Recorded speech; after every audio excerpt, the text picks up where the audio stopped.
레위기 24장 5절에서 9절을 봅니다.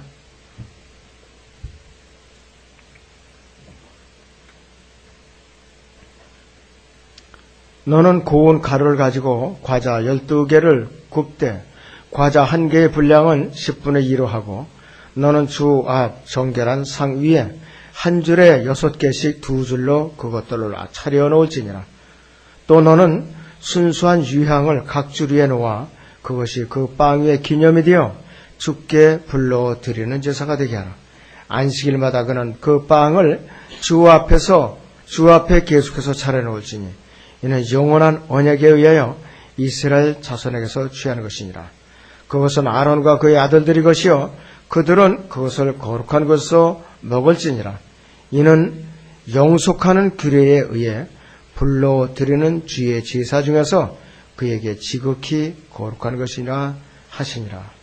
오후의 주제는 차려놓은 빵의 의미입니다. 차려놓은 빵의 의미입니다. 이 빵을 차려놓는 상은요, 출애굽기 25장 23절에서 30절에는 그 치수에 대해서 정확하게 나와 있어요. 길이가 약 3피트 정도라 해서 영어로 한번 우리가 그 성경에 나온 단위를 다 보지요. 출애굽기 30장을, 출애굽기 25장을 잠깐 보겠습니다.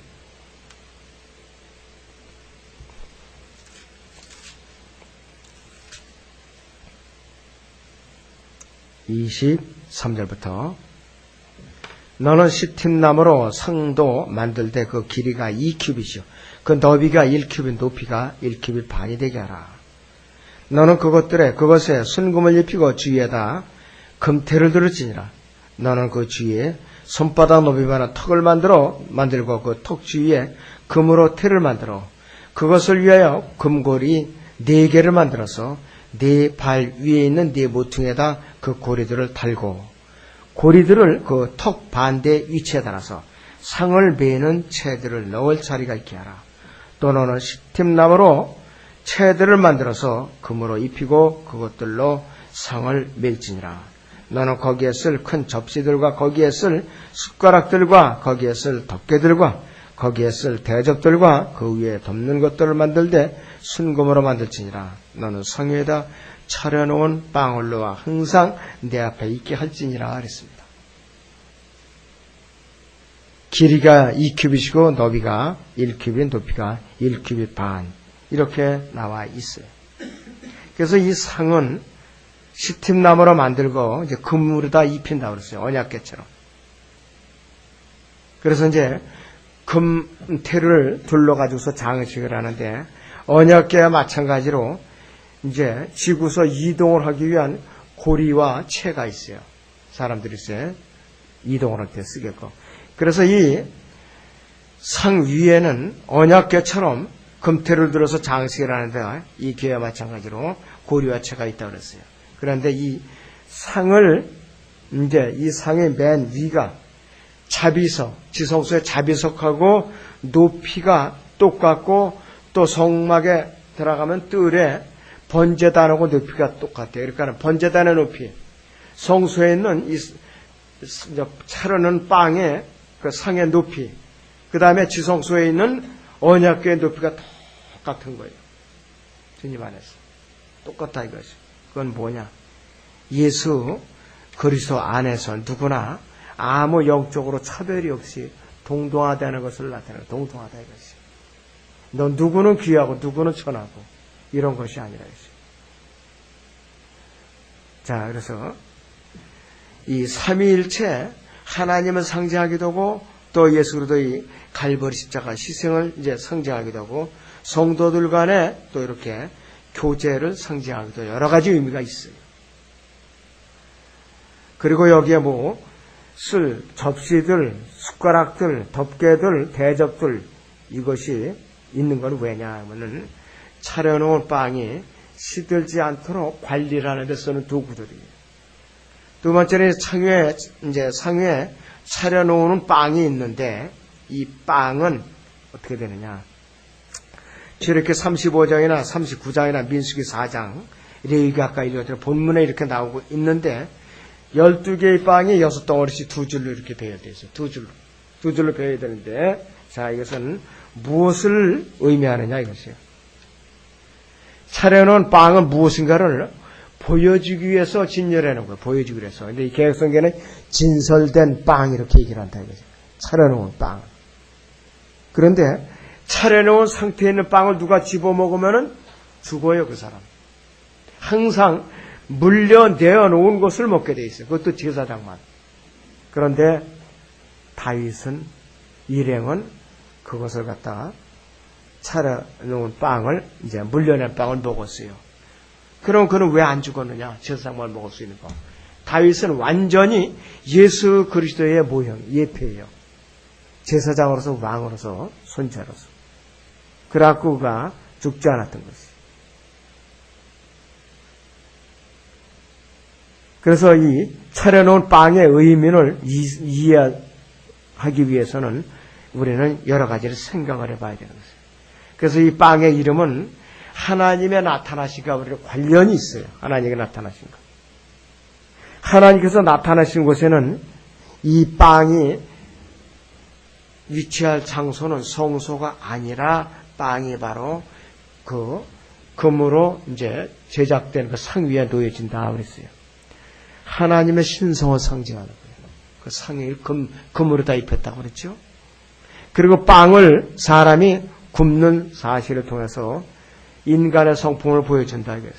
그래서 영원하신 하나님 말씀이신 예수님께서는 인간과 하나님의 성품, 두 성품을 동시에 갖고 있는 것이 바로 이 상을 예표하고 있고 또 차려진 빵을 의미하고 있는 것이에요.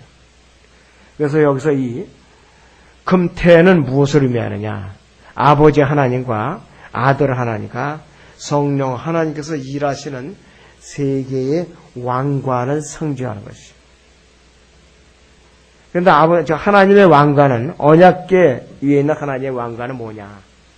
이스라엘에 주어진 십계명 위에 있는 것을 말하고 아들 하나님의 왕관은 저 상위에 차려진 상 위에 있는 금태로 둘러지고 상위에 있는 그 아들 하나님의 왕관은 하늘로부터 내려오신 생명의 빵을 의미하는 생명의 빵.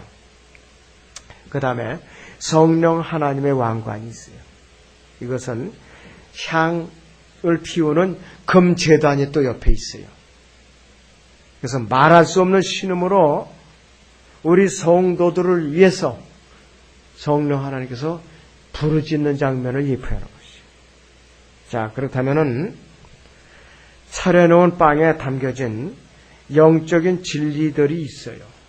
영적인 진리들을 구체적으로 우리가 보면 첫째는 하나님께서 이스라엘 12지파에게 매일같이 먹을 빵을 공급해 주시리라는 것을 보여주고 있고 우리 그리스도인들에게도 마찬가지예요.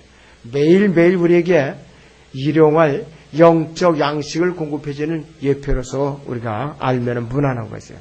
두 번째는 하나님께서 일곱으로 일하셔요. 그럼 이건 뭐냐? 빵이 한 번 거기다 구워서 올려놓으면 끝나는 것이 아니라 일주일마다 한 번씩 바꿔요. 빵을 갖다 갈아놓게 돼 있어요. 일곱으로 역사하신다 이거예요. 8일째 되는 날 새로운 빵으로 바꿔주죠. 새로운 게 시작된다 그랬어요. 그래서 제사장들은 12지파의 의존에 살아간다는 사실을 보여주고 있다 그랬어요. 제사장들이 자신의 삶 가운데서 이것은 어떤 목적으로 그가 세워졌는가 하면 섬김을 받으려고 세워진 거예요. 예수님께서도 마찬가지예요. 섬기러 오신 분이에요. 그래서 제사장들은 이 12지파를 상징하는 두 줄씩 6개의 빵에 놓여지는 그 상에서 이렇게 물리면은 그 빵을 먹고서 살게 돼 있어요. 다른 사람들은 먹으면 안 돼요. 그 빵은. 그리고 이 빵은 6개씩 두 줄로 되어 있다고 그랬어요. 6개씩 두 줄. 성경 66권을 상징하는데 우리가 매일같이 살아가는데 필요한 빵은 66권의 성경을 말하는 것이에요. 그래서 66권의 이 책들은 금촉대에 나오는 빛에 의해서만 이해될 수 있어요. 금촉대 7가지를 이렇게 두들겨서 만드는 금촉대가 있죠. 거기에 향제단이 있고 금촛대가 있고 그 가운데 여기에 그 제단이 있는 것입니다. 성막에는 창문이 없어요. 특징이. 성막 안에 창문이 없어요. 성소 안에는 암흑천지예요. 암흑천지. 유일한 빛이 어디냐? 금촛대에서 비치는 그 빛밖에 없어요. 그 빛에 의해서 거기에 향제단도 보이고 거기 차려진 빵도 보이고 그 바닥도 보이고 제사장들이 왔다 갈 수 있는 거라는 것이에요. 그 불이 꺼지면 깜깜해서 아무것도 안 보여요. 다 부딪히고 이리 부딪히고 저리 부딪히고 안 된다는 것이에요. 우리의 영적인 지각을 열어줄 수 있는 유일하신 분이 성령님이라는 것이에요. 우리는 그 성령님의 인도하심으로 차려놓은 빵을 상징하는 말씀 앞에 다가갈 수 있어요. 말씀 앞에 다가갈 수 있다는 것이에요. 그래서 이 상위에 차려놓은 이 빵은 예수 그리스도의 몸된 교회 안에서 성도들 간의 거룩한 교제의 기초가 되는 것이죠. 그리고 기록된 하나님의 말씀을 먹고 사는 성도들이 영적인 생명의 양식을 상징하는 것이에요. 요한복음 6장 48절을 보겠습니다. 요한복음 6장 48절을 봅니다.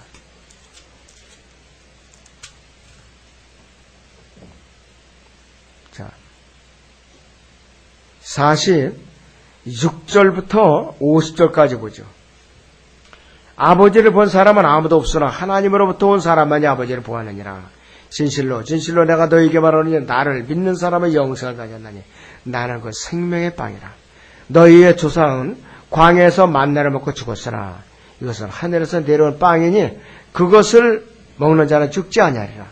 나는 하늘에서 내려온 살아있는 빵이니 누구든지 이 빵을 먹으면 영원히 살리라.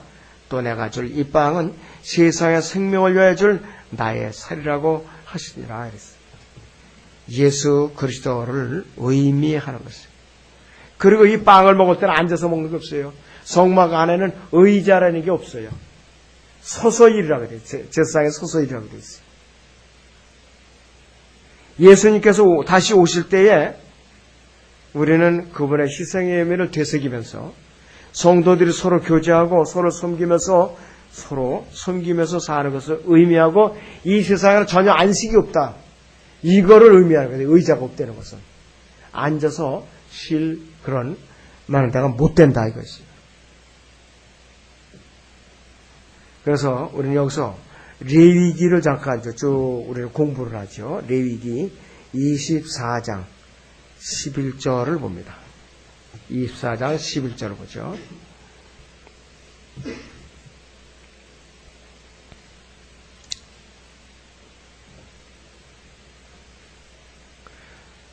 그 이스라엘 여인의 아들이 주의 이름을 모독하고 저주하니 그들이 그를 모세에게로 데려가더라. 그의 어머니의 이름은 슬로미스로 단지파 디브리의 딸이더라. 이 말씀에서 주의 이름이 나와요. The name of the Lord라고 그러는데 하나님의 이름은 하나님 자신을 나타내요. 출애굽기 3장 14절에서는 나는 곧 나니라. I am that I am. 그랬어요. 나는 곧 나라고 밝히셨어요. 특정한 사람처럼 이름 지어진 것이 아니에요. 이스라엘 백성들은 하나님의 이름을 직접적으로 부르면 불경죄를 짓는 것으로 두려워서 하나님의 이름, 여호와라는 이름을 부르지 못하고 아도나이라고 나의 주라는 아도나이라고만 발음을 했어요. 여호와라는 이름을 감히 부를 수가 없었다 이거였어요. 자, 레위기 25장을 봅니다. 25장에 2절 보세요. 2절. 이스라엘 자손에게 고하여 그들에게 말하라. 너희는 내가 너희에게 주는 땅으로 돌아가면 그 땅으로 주께 안식을 지키게 할지니라. 이렇게 말씀을 하고 있어요. 이스라엘 자손에 대한 초자연적인 하나님의 영원한 언약을 확증하는 팔레스타인 언약의 땅에 대한 언약을 강조하는 구절 중 하나예요. 하나님께서는 예루살렘을 비롯해서 시온과 산, 그 다음에 가자지구, 그 다음에 웨스트뱅크 소환지구라든지 골단구원, 그 다음에 이방민족 6족속이 차지했던 땅이 있죠. 여기서 여부수인이라든지 아모리, 시딘 이런 사람들이 차지했던 땅, 이집트, 그 다음에 또 이쪽 아랍이 차지하고 있는 이 사우디아라비아 이 반도라든지 이란, 이라크죠. 터키 모든 지역, 이 지역을 이방인들에게 단 한 뼘도 주리라고 약속하신 적이 없어요. 앞으로 이스라엘이 차지할, 하나님께서 소유권을 이스라엘에게 등기내놓은 땅이에요. 근데 이방인들에 가서 이스라엘 괴롭히면서 팔레스타인에다 자치정부를 세운다 어쩐다 하면서 한마디로 지금 강도짓을 하고 있는 거예요. 유엔을 비롯해서 미국을 비롯한 나라들이 이스라엘을 땅을 갖다 강제로 내놓겠고 강도짓을 하고 있는 거라고요. 그런 일에 열심히 참여하는 한 하나님께서 이 땅에 주님께 지상왕국을 세우시면 다 벌받아요.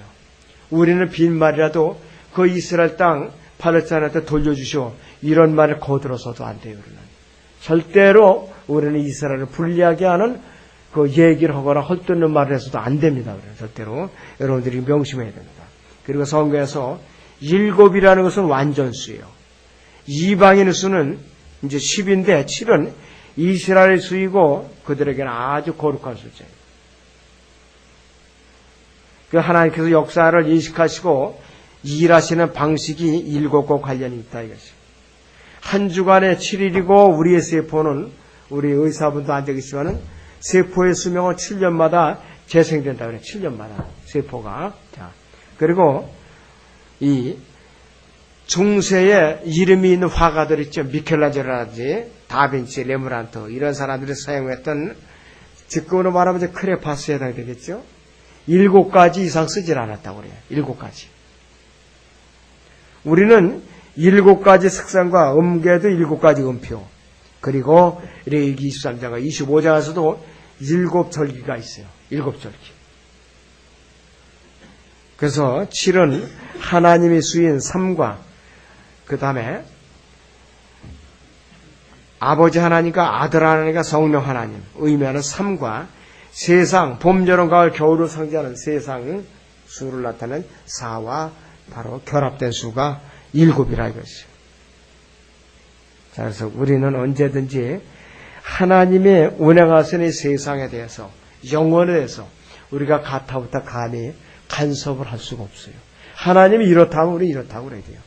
오늘이라도 너 이거 이 세상이 아무래도 시원치 않다, 이거 바꿔야 갔다 하면 순종해야 돼. 억울한데 안 되겠는데 안 된다 이것이요. 그리고 세상 역사를 변개시키는 자는 누구든지 주님께서 오시면 벌을 받게 돼 있다. 이걸 알았어야 돼요. 레위기 25장 23절을 봅니다. 땅은 영원히 팔지 못하리니 땅은 내 것임이라 너희는 타국이뇨 나와 함께 체류하는 자들임이라 그랬습니다. 이방인들이 이걸 오해해가지고요, 팔레스타인 땅은 영원히 사고 팔 수가 없어요.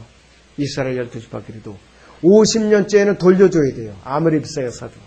그런데 그 외의 지역은 사고 팔 수가 있어요. 이것을 잘못 오해를 해가지고, 저도 어느 교회 장로한테 들은 얘기예요. 땅을 사면 죽어도 안 되는 줄 알고 평생은 땅을 안 샀대요. 그러다 보니까 이게 집도 남의 집 살고 명색의 장로인데요, 남들은 다 기반에 잡았는데 너무나도 내가 후회스럽다. 말씀을 제대로 배워보니까 너무나도 내가 맹추스럽다. 이렇게 실토하는 소리를 들었어요. 유대인에게 하실 말씀이지 이방인에게 하실 말씀이지 분별을 하지 못해서 내가 지금 이렇고 이렇게 됐어 이러더라고요. 23절 거기에 이제 땅은 영원히 팔지 못하는 땅은 내 것임이라 너희는 타국이뇨 나와 함께 체류하는 자들임이라 그랬습니다. 그리스도인에게 굉장히 중요한 구절이에요. 타국이뇨 순례자라 이것이. 아브라함은 팔레스타인 땅이라는 언약의 땅을 받기 위해서 그 땅을 받기까지 남의 땅에 살면서 타국이뇨 순례자로 살았어요. 그런데 아브라함이 이 땅에서 편안하게 살았느냐? 아주 힘들게 고난을 받으면서 살았어요. 그는 이 지상왕국을 바라본 사람이에요. 셋째 하늘을 바라본 사람이에요. 지상왕국.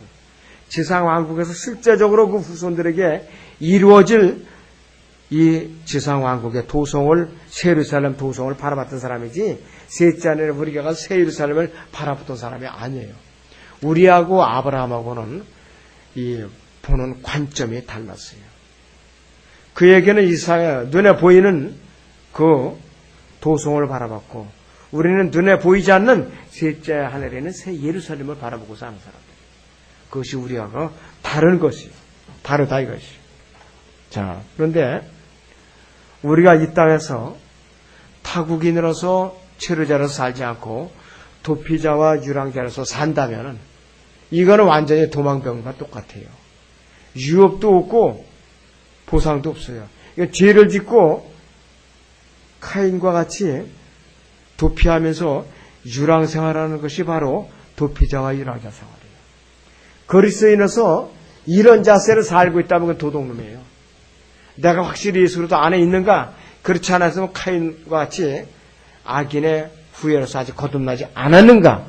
이거를 다시 점검해 볼 필요가 있어요.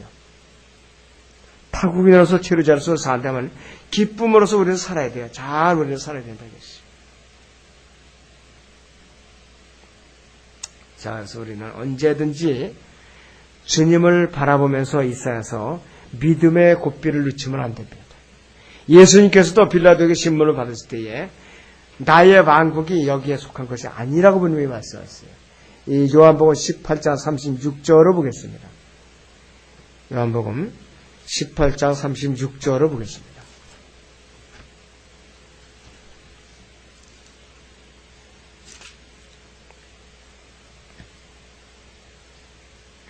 십 35절 36절 보죠.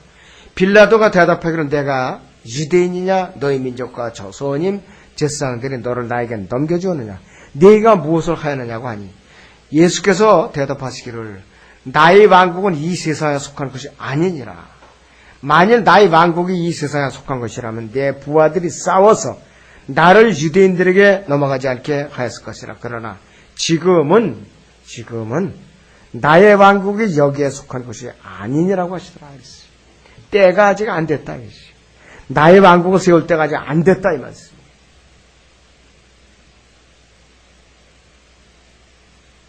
자, 여러분들 앞으로 이루어질 예언이고 우리의 몸이 구속받을 것도 예언이죠. 앞으로 이루어질 예언이고 그 다음에 우리가 그리스도의 심판석 앞에서 행위대로 공력 심판을 받아서 상급과 여부를 받을 것은 미래 예언이고 또 예수 그리스도와 함께 혼인식을 올릴 것도 앞으로 미래의 일이죠. 이 땅에 그분이 군대로서 지상 재림에서 아마겟돈에서 일전을 치를 것도 미래에 속한 일이에요. 현재까지 우리가 이루어진 거는 뭐냐? 성령으로 거듭나서 우리의 이름의 생명책에 기록되어 있고 우리가 예수님과 공동상속자로 묶여있는 상태에 있는 거. 여기까지만 현실이에요. 우리가 지금. 나머지는 아니에요. 아직까지. 몸의 구속을 받기 전까지 나머지는 앞으로 이루어질 예언들이라 이거지. 그런데 다 이루어진 거로 착각을 해서도 안 되고 또 이루어지지 않을 것처럼 죄송합니다. 세상 말로 김새는 소리 해서도 안 된다 이거예요. 기록된 대로만 우리는 믿어야 돼요. 자, 그래서 우리는 차려진 빵의 의미가 무엇인가?